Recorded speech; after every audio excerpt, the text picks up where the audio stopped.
I've mentioned if we're not going in one direction, we must by law be going in another direction. You're either creating or you're disintegrating. Whenever we hear a person say, I like it just the way it is, we know that person is advertising their ignorance of a very basic law of life, because absolutely nothing stays the way it is. Now, if you'll take a look at the top of page 2, there is a concept there by Sidney Herbert Wood, and it's the test of an educated person. I think many of us have had a false concept programmed into our mind with respect to education. We, I think, have been raised to believe that education is going to school for a certain number of years and be able to correctly answer a series of questions. But you know, many people will go to school all their life and be able to correctly answer the questions, but then when it comes to getting out into the marketplace and really making it happen, they just don't know how to compete. Many are withdrawn. They don't even feel comfortable meeting or greeting a stranger. Well, Wood said the test of an educated person is, can I entertain a new idea? Now, I think you know, and I know, that if we're going to improve, we have to have a very open mind. I once heard that an open mind was being prepared to throw away some of our most cherished beliefs when a better idea comes along. Now, you'll find that the vast majority of people seems to back into the future, dragging all of their old experience with them. When they're confronted with a new idea, they ask, does it fit? If it doesn't, then they say it's wrong. Now, what we want to do is ask ourselves, would this new idea improve the quality of my life, or would it get me going in the other direction? Can I entertain a new idea? Today and tomorrow, you're going to be asked to entertain many new ideas, but every one of the ideas that we're going to share with you are going to be positive, they're going to be creative, they're going to be constructive, and they'll definitely improve the quality of your life. Then we see the second one, can I entertain another person? Now, there's many people that would feel totally uncomfortable walking up to a stranger and just saying, hi, how are you today? Pleased to meet you, Jan.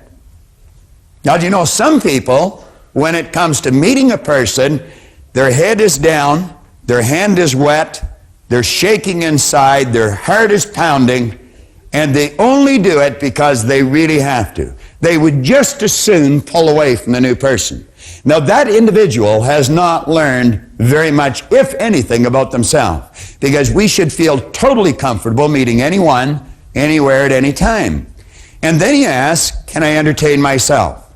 Well, you know, many people are not able to entertain themselves. I spent half my life not being able to entertain myself. I always had to be around someone else. It was always, come on, let's have a party. I absolutely hated being alone. And that was because I really didn't like myself. Now, I have found through studying the ideas that we're going to cover here over the next couple of days, we can develop into very interesting and reasoning companions. Most of the time that we live, we do spend with ourselves. And you're going to find that some of the very best conversations you ever have are going to be with yourself. I get so excited about some of mine, I talk right out loud. That draws, a strange look from people from time to time.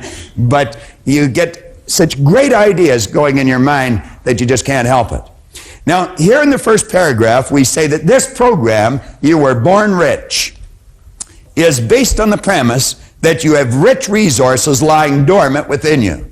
I have heard many people laugh when they take a look at our program or take a look at the title of the book, Born Rich. You see, they think that means that you've been born into great wealth. Some people are, but some people are not. But everyone, without exception, has been born with tremendous resources lying within them. We've got deep reservoirs of talent and ability. And through following right rules and natural laws, we're going to find that we can draw that potential to the surface and we can bring it to bear, and it will cause the manifestation of prosperity in our material world. Now, in almost all the seminars that either John or myself does, we take and we put an R here in the board. Now, what I would like to suggest you do is you let that R represent the results that you're getting in your life. Now, there's three areas that we're going to suggest that you focus on. One is happiness, one is health, and another one is material wealth. Now, when I first started to study this material, I was not happy, I was not healthy, and I definitely was not wealthy. I had a chap sit down with me, and he saw something in me that I obviously wasn't capable of seeing in myself.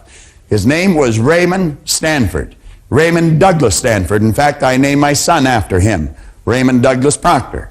And Ray looked at me and he said, Bob, let this here represent results that you're getting in your life. Then he asked me if I thought he was a happy person. And I said, yeah, I thought he was. He said, have you ever seen me sick? And I had to admit I hadn't. He said, have you ever seen me when I was broke? And again, I had to admit I hadn't. Well, he proceeded to tell me that he thought I was one of the most miserable people he had ever met. Well, and you know, it was true. I was an unhappy human being. He said, you're always sick. Now, I didn't have a terminal illness, but I always had a headache or a cold or a backache or something. And he pointed at the area of money. He said, you're always broke. He said, you're forever trying to hit somebody up for a couple of dollars for gas. Now, if I was to put this in proper perspective for you, I was earning $4,000 a year at the time, and I owed $6,000.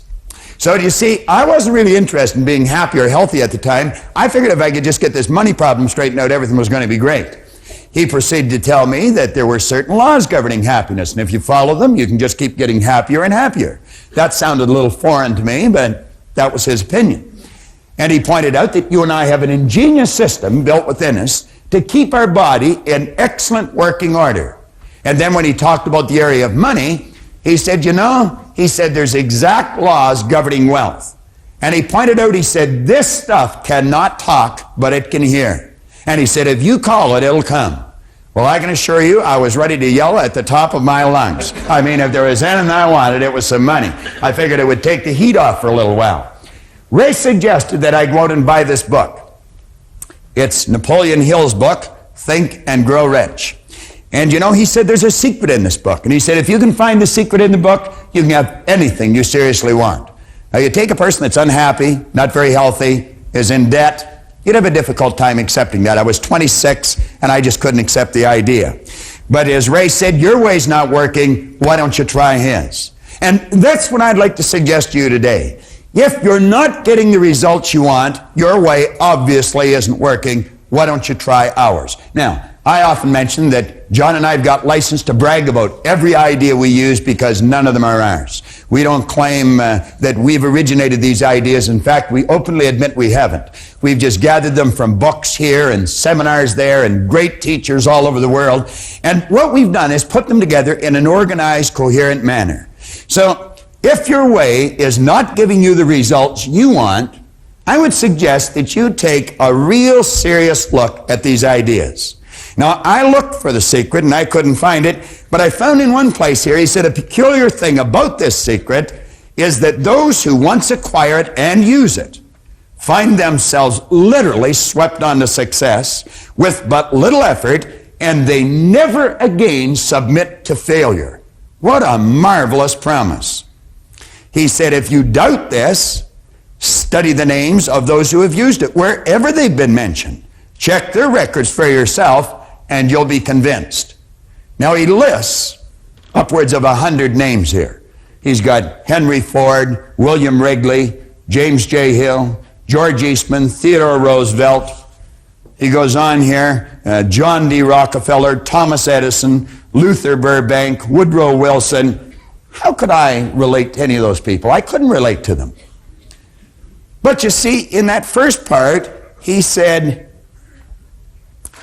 check their names or check their records wherever they've been mentioned. So I did that. And I got out books on Edison, and I got books on Rockefeller, and I got books on Woodrow Wilson, and all the great people that he had mentioned here. And you know what I found? I found they were no different than you. They were no different than me.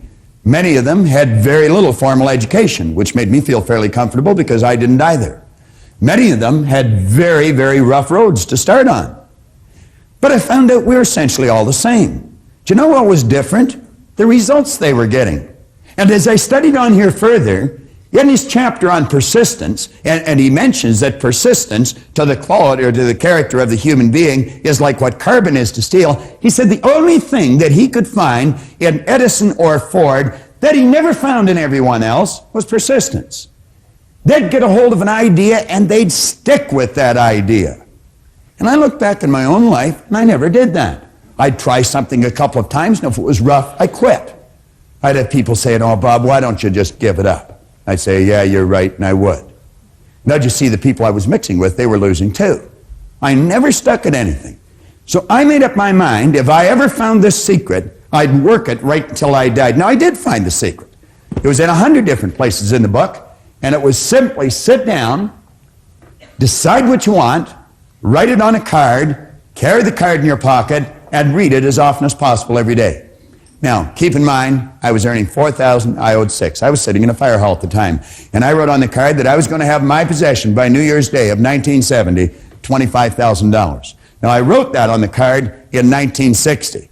You know, the idea of having $25,000, it was sort of a fantasy. I don't think there was $25,000 in the whole fire hall at the time. Now, I wrote that in the card in 1960, keep in mind. I gave myself a decade to pull this deal off. I really didn't believe it was going to happen. But I found out a couple of things. I found if you write a lie on a card and you read it often enough, you're going to start to believe it. And you know, William James, back around the turn of the century, he said, believe, and your belief will actually create the fact. Well, I did what he suggested. I read this card every day. I'd carry it around and I'd just keep reading it. And one day one of the guys in the fire hall got a hold of it and they pulled the card away and they passed it all around. Everybody started to laugh. Proctor's going to get rich. I had a chap in a seminar the other day that he said the same thing had happened to him. He was in a seminar and he got one of these gold cards and they passed it around at work and he said, everybody laughed at me, but he said, I'm winning. Now, I didn't read the card in front of anyone any longer, but I kept reading it. I'd go to the bathroom, and I'd sit in the toilet and lock the door, and I'd read the card. Or I'd be driving down the street, and I'd come to a traffic light, and I'd haul the card out, and I'd read it. Now, something very funny happened to me. 1 year later, I was earning $175,000 a year. Now, that's an enormous change, and it went well beyond $1 million in a year. Now, that was not supposed to happen.